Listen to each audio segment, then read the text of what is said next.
వెళ్ళిండ్రు. High court వాళ్ళ వాదనను తిరస్కరించింది. సుప్రీంకోర్టుకి వెళ్ళిండ్రు. సుప్రీంకోర్టు ఏమన్నది? విచారణ కొనసాగించాల్సిందే, విచారణని మీరు క్వాష్ చేయమని అడిగింది, అది కుదరదు. కాకపోతే మీకు అభ్యంతరం వల్ల ఆ కమిషన్ చైర్మన్గా వ్యవహరిస్తున్న వ్యక్తి పట్ల మీకు ఏమైనా అభ్యంతరాలు ఉంటే వ్యక్తిని మారుస్తున్నాము అని చెప్పి సుప్రీంకోర్టు మార్చడానికి ప్రభుత్వాన్ని కూడా అడిగింది. మీ ఆలోచన ఏందని?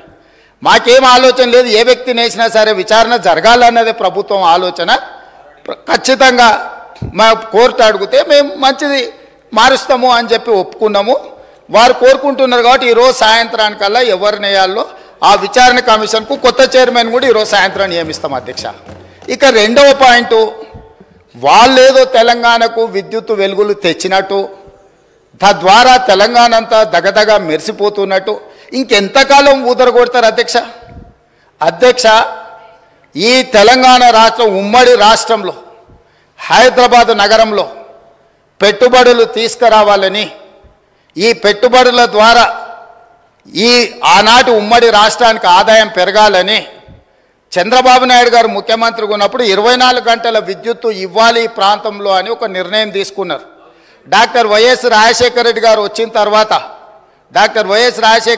వచ్చిన తర్వాత దాన్ని ఇంకా విస్తరించి ఐటీ కంపెనీలకు కానీ హైదరాబాద్ నగరానికి కానీ ఒక్క క్షణం కూడా విద్యుత్ కోతలు ఉండడానికి వీల్లేదు అని ఆనాడు తీసుకున్న నిర్ణయాల వల్ల నిరంతర విద్యుత్తు సరఫరా జరగడం వల్ల ఐటీ కంపెనీలు, ఫార్మా కంపెనీలు, hotel industry, food industry, sports అన్నీ నగరానికి వచ్చి ఈ నగరంలో ఒక అంతర్జాతీయ ఎయిర్పోర్టు, ఒక ఔటర్ రింగ్ రోడ్డు, హైటెక్ సిటీలు రావడం వల్ల హైదరాబాద్ నగరం విశ్వనగరంగా అవతరించి ఈనాడు తెలంగాణ రాష్ట్రానికి వస్తున్న ఆదాయంలో అత్యధిక భాగము ఆనాడు కాంగ్రెస్ పార్టీ యూపీఏ 1, యూపీఏ 2లో తీసుకున్న నిర్ణయాల వల్ల ఈ నగరానికి ఆదాయం పెరిగింది.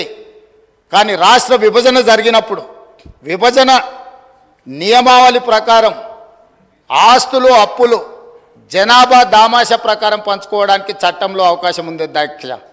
దాని ప్రకారమే 42% జనాభా ఉన్న తెలంగాణకు 42% అప్పులు, అదేవిధంగా 58% జనాభా ఉన్న ఆంధ్రప్రదేశ్కి 58% అప్పులు, ఆస్తులు, పంపకాలు జరిగినాయి.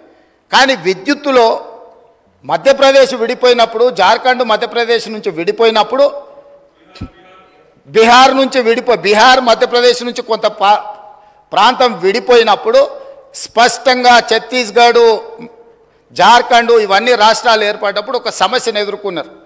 ఆనాడు దిగ్విజయ్ సింగ్ గారు ముఖ్యమంత్రిగా ఉన్నప్పుడు చట్టంలో ఉన్న అంశం ఏంటంటే విద్యుత్తు ప్రాజెక్టులు ఏ ప్రాంతంలో విద్యుత్తు ఉత్పత్తి చేసే సామర్థ్యం ఉన్నదో అవి ఆ ప్రాంతానికే ఇచ్చేసే విధానం ఉంది చట్టంలో. తద్వారా ఆనాడు మధ్యప్రదేశ్ సీరియస్ పవర్ క్రైసిస్ని ఎదుర్కొన్నది. ఉత్పత్తి చేసేటివేమో కొత్తగా ఏర్పడ్డ రాష్ట్రానికి